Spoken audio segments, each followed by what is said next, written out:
In the book of Numbers, Moses has brought the children of Israel to the promised land, and he asks God to appoint another man to take his place to lead this great nation. Moses was dying, and Joshua was his chosen successor.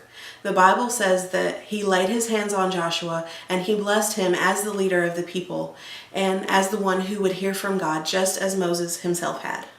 The story itself is not the main focus. In fact, you can read similar stories of Elijah and Elisha or David and Solomon.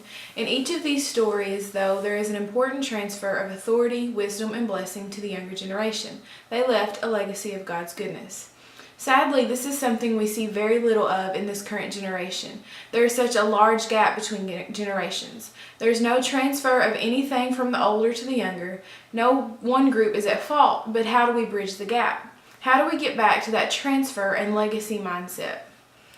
Getting back to the basics of life is where we start.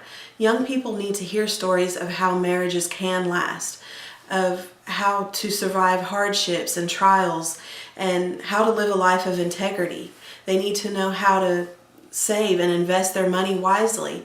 They need to know how to raise their children properly. And they need to hear from people who have been there and done that. The 60 or 70 somethings that have had to kind of pick themselves up by their own bootstraps, so to say, and keep on going forward a time or two. And this is how we bridge the gap. We have to begin to invest in the younger generation and share the wisdom that is within us.